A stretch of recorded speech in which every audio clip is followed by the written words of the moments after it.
அமைச்சர்கிட்ட இருந்து டிஎஸ்பிக்கு போன் வந்து டிஎஸ்பி சுஜாதாவுக்கு கூப்பிட்டு சொல்றாரு. சுஜாதா, இங்க புரொபசர் சந்தானத்தை யாரோ குத்திட்டாங்களாமா, நீங்க என்னன்னு போய் பாருங்க, அது லோக்கல் இன்ஸ்பெக்டர் பார்க்க வேண்டிய கேஸ்.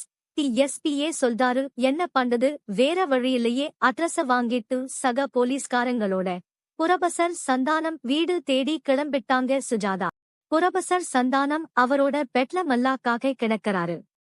கரெக்டா ஹார்ட் இருக்கிற பக்கம் ஓட்டே ஆனது போல இருக்கு. அவரோட மனைவி ஆம்புலன்ஸுக்கு போன் பண்ணிருக்காங்க. ஆம்புலன்ஸ் வந்துருச்சு. அவரை ஹாஸ்பிடலுக்கு கொண்டு போயிட்டாங்க. கூடவே அவங்க வீட்ல உள்ளவங்களும் போயிட்டாங்க. நானும் எங்க டீமும் வீட்டுக்குள்ளயும் வீட்டை சுற்றியும் ஏதாவது தடயம் கிடைக்குதான்னு தேடி பார்த்தோம். ஒன்னும் கிடைக்கல. ஹாஸ்பிடல்ல போய் என்ன நடக்குது, அவர் எப்படி இருக்கான்னு பார்த்தோம். ட்ரீட்மெண்ட் நடந்துட்டு இருக்கு, அது முடியட்டும்னு திரும்பி வந்து ஆபீஸ்ல வேலை முடியறக்கு 11 மணி ஆயிடுச்சு. ஆஸ்பத்திரிக்கு போலாம்னு கிளம்பும்போது ஆஸ்பத்திரியில இருந்து போன் வருது, அவர் இறந்துட்டாருன்னு.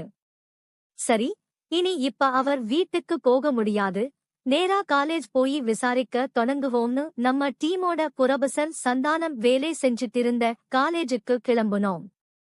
காலை எல்லா ஸ்டூடெண்ட்டும் பெருசா ஒன்னும் சொல்லல. சந்தானம் ரிட்டர்டு ஆகி 2 வருஷம் ஆயிடுச்சு.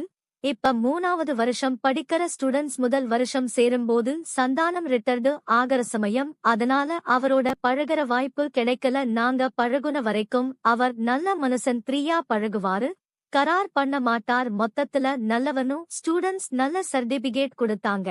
துப்பறியும் சுஜாதா காலேஜ்ல வேலை செய்யற ஆண் பெண் விரிவுரையாளர்கள் எல்லாரையும் விசாரிக்கறாங்க. ஒருத்தர் கூட சந்தானத்தை பத்தி மோசமா சொல்லல. ஆனா கடைசி வருஷம் எங்க காலேஜ் லீடருக்கும் சந்தானம் சாருக்கும் பெரிய சண்டே ஆயிடுச்சு. அந்த ஸ்டூடெண்டாலதான் காலேஜுக்கு நிறையா கப்பும் மெடலும் கிடைச்சிருக்கு. அதனால நிர்வாகமும் இந்த விஷயத்த பெருசா எடுத்துக்கல. சாருக்கு சப்போர்ட்டா ஒருத்தரும் இல்ல.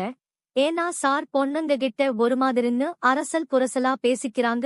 எல்லாத்துக்கிட்டையும் நன்றி சொல்லிட்டு அந்த பையனோட விலாசத்தை அலுவலகத்துல கேட்டு வாங்கிட்டு சுஜாதா அங்கிருந்து கிளம்பிட்டாங்க. இன்று சந்தானம் இறந்து 4ஆம் நாள் சுஜாதா தன்னோட டீமோட அங்க போனார்.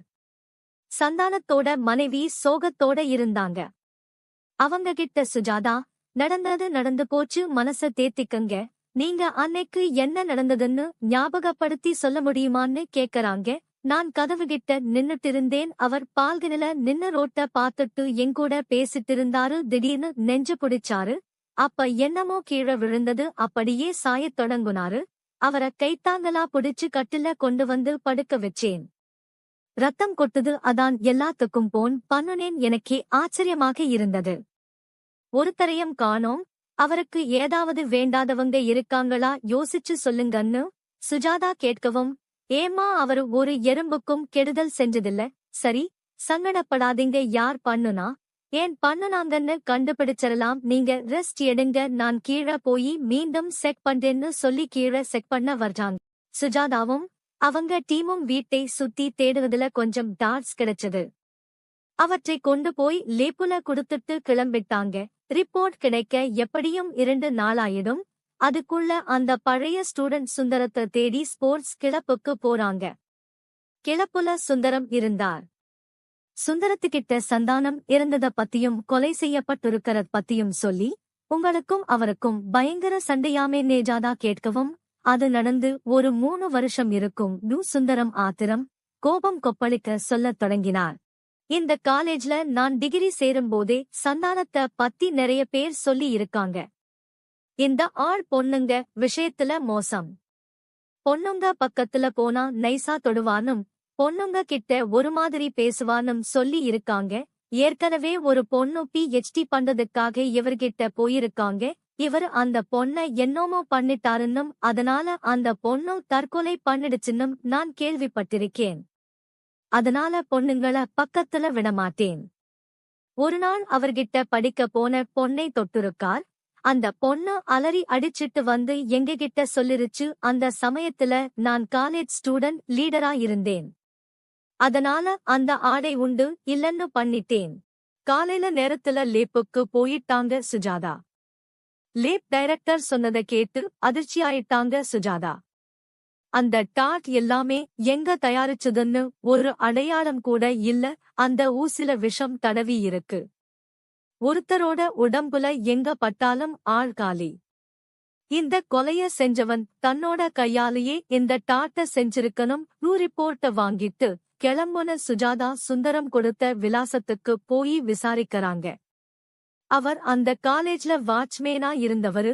2 தெரு தள்ளி இருந்த அந்த பையன் வீட்ட காமிச்சாரு.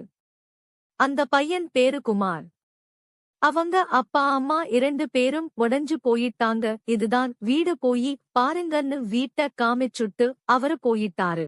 அம்மா வாங்க, நீங்க வரலேன்னாலும் இன்னைக்கு எங்க பையன் உங்ககிட்ட வந்து சரணடைஞ்சிருப்பான். அவன் செத்துட்டான்னு எப்ப தெரிஞ்சதோ அப்பவே சரணடைஞ்சிருப்பான். எங்களுக்கு பேங்க்ல சில காரியங்கள் செய்ய வேண்டி இருந்தது.